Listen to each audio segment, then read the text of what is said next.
నమస్తే విజయవాడ. మామూలు కాదయ్యా మీరు. మొత్తానికి విజయవంతంగా పెద్ద టీంని తీసుకొచ్చేశారు. రామ్ చరణ్ని తీసుకురాగలిగారు. మెయిన్లీ థ్యాంక్స్ టు ఎంపీ గారు. ఇంత షార్ట్ టైంలో చాలా బాగా ఆర్గనైజ్ చేసినందుకు we are very very happy. 1962 Benz circle దగ్గర సరోజినీదేవి హాస్పిటల్లో నేను పుట్టాను. అప్పుడు బెజవాడ. సో బెంజ్ సర్కిల్ నాకు బాగా తెలిసి అప్పుడు వాకింగ్ స్ట్రీట్ అయి ఉండేది. ముంత కింద పప్పు, గవర్నర్ పేటలో ముంత కింద పప్పు ఇవన్నీ తిని ప్రతి హాలిడే ఇక్కడ ఎంజాయ్ చేసినాడిని, మీతో పెరిగినాడిని, మీతో ఉన్నాడిని, మీతో ఉండిపోయేవాడిని. నేను ఇక్కడ పుట్టింది ఎంత వాస్తవం.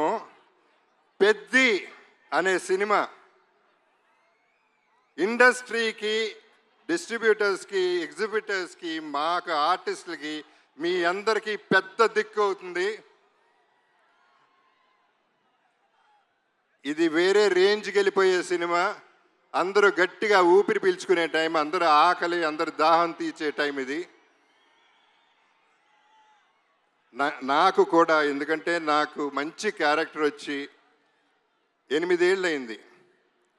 అంటే అరవింద సమేత తర్వాత పెద్దిలో నా క్యారెక్టర్, నాకు బుచ్చిబాబు నన్ను ఎలా ఊహించాడో నాకు తెలియదు, కానీ అప్పలసూరిగా నాకు తెలిసి ఇదే నా బెస్ట్ క్యారెక్టర్ అవుతుంది. సినిమా కూడా బెస్ట్ సినిమా అవుతుంది. ఇక రామ్ చరణ్ మెగా పవర్ ఏంటో ఈ సినిమాలో చూపిస్తాడు. ఏ స్టేట్కి వెళ్ళినా, ఏ కంట్రీకి వెళ్ళినా అక్కడి నుంచి 6 కొట్టాడు. ప్రతి షాట్ సినిమాలో 6రే. మీరు క్యాచ్ పట్టుకోవాలంతే. వాళ్ళ నాన్నగారు చిరంజీవి గారితో ఒక చిన్న డిస్కషన్ జరిగింది, మెగాస్టార్ గారితో. అప్పుడు నేను చరణ్ అంటే నాకు చాలా ఇష్టం. నేను మాట్లాడుతూ ఎంత ఎదిగిపోయాడండి అని చెప్తా ఉంటే ఆయన ఒక మాట అన్నారు. Charan talent wise, career wise, success wise ఒక ఎత్తు అయితే, మనిషిగా సక్సెస్ అయ్యాడు. ఒక మంచి మనిషిగా. ఆ మంచి మనిషి, మంచి మనసు నేను సెట్లో చూస్తూ ఉంటాను. కలిసినప్పుడల్లా ఆ చూపులో, ఆ మాట, ఆ పిలుపులో కనపడుతూ ఉంటుంది. సో తనతో ఎప్పుడైనా ఏదైనా నేను ఎప్పుడూ రెడీగానే ఉంటా. ఎందుకంటే ఆపర్చునిటీ రావటమే గొప్ప విషయం. తన మనసు గురించి చెప్పాలంటే సాయిధరం తేజ్ ఒకసారి అన్నాడు, తన ఇంట్లో వాళ్ళ పేరెంట్స్తో పాటు వాళ్ళ బాబాయ్, మన డిప్యూటీ సీఎం గారు పవన్ కళ్యాణ్ గారు, తన కజిన్స్ అందరితో చాలా ఆప్యాయంగా ఉంటాడు. చాలా సరదాగా అల్లరి చేస్తూ కలిసిమెలిసి ఉంటామని చెప్పాడు. చాలా సంతోషం.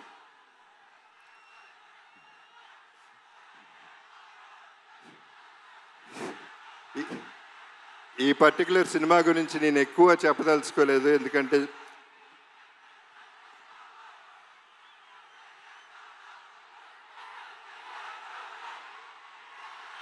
ఓకే.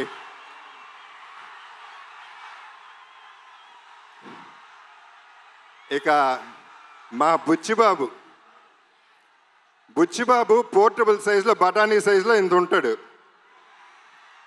తనలో ఎంత బుర్ర ఉందో, ఎంత టాలెంట్ ఉందో, అన్బిలీవబుల్ టాలెంట్ ఉంది, అన్లిమిటెడ్ టాలెంట్ ఉంది.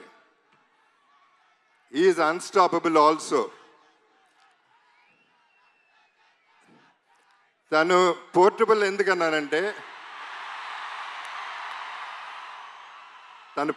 ఎందుకన్నానంటే, ఇలా ఉంటాడు, అందరు సంకల్లో దూరిపోతూ ఉంటాడు, చాలా ప్రేమగా ఉంటాడు. ఆ పోర్టబుల్ సెట్ని ఎక్కడికంటే ప్రతి ఇంట్లో, ప్రతి గుండెల్లో చేర్చేసుకుంటారు. అసలు వదిలితే సంకెక్కేస్తాడేమో అటువంటాడు. తను ప్రతి క్యారెక్టర్ డిజైన్ చేసిన విధానం అద్భుతంగా ఉంటుంది. మీరు చూస్తారు సినిమా, నేను ఎక్కువ చెప్పవసరం లేదు, మీ అందరికీ అన్నీ బాగా తెలుసు.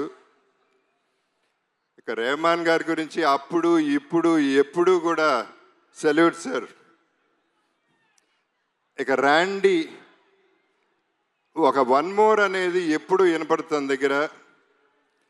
అండ్ ధైర్యంగా టేక్ ఓకే అని చెప్పగలే ధైర్యం ఒక్క ర్యాండీకే ఉంది, డైరెక్టర్ కంటే ముందు. అంత క్యాలిబర్ ఉన్న ర్యాండీతో పనిచేశాను. నా అదృష్టం ఈ సెకండ్ ఇన్నింగ్స్లో ఇటువంటి వాళ్ళతో పనిచేయగలుగుతున్నాను.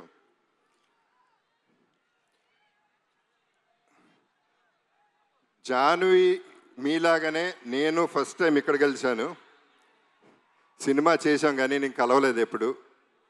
శ్రీదేవి గారు నాన్నగారు సినిమాలో చేశారు కానీ ఆవిడ తెలుసు, కానీ ఈవిని కలవలేదు. కానీ శ్రీదేవి గారు ఎక్కడున్నా ఈ జర్నీ అంతా ఎంజాయ్ చేస్తూ ఉంటారు. లుకింగ్ ఎట్ జాన్వి, మనందరం ట్రైలర్ చూసాం, ఎంత బాగుందో, ఎంత బాగా చేసిందో మీ అందరు చూశారు. God bless everybody. సతీష్ గారు, రామ్ చరణ్ తనకై తను ఫోన్ ఎత్తి సతీష్ గారికి ఫోన్ చేసి ఈ సినిమా మనం చేస్తున్నాం అని చెప్తే అంతకంటే అదృష్టం ఏముంటుంది. అంటే ఆయన క్యాలిబర్ ఏంటో కూడా మీకు క్లారిటీ వచ్చేసి ఉంటుంది ఈ పాటికి. ఆయన నాకు బాగా నచ్చింది ఏంటంటే ప్రొడక్షన్లో ప్రతిరోజు వచ్చారు, కూర్చున్నారు, ప్యాషనెట్గా సినిమా తీశారు. సో వీళ్ళందరితో పనిచేయటం, I'm sorry if I forgot anybody. So వీళ్ళందరితో పనిచేయటం, ఈ జర్నీ ఎంజాయ్ చేయటం అనేది నాకు ఒక అద్భుతం. నా జీవితంలో ఇదొక అద్భుతం అవుతుంది, నా బెస్ట్ ఫిల్మ్ అవుతుంది, నా బెస్ట్ క్యారెక్టర్ అవుతుంది. ఒకే ఒక డైలాగ్తో ఫినిష్ చేస్తాను.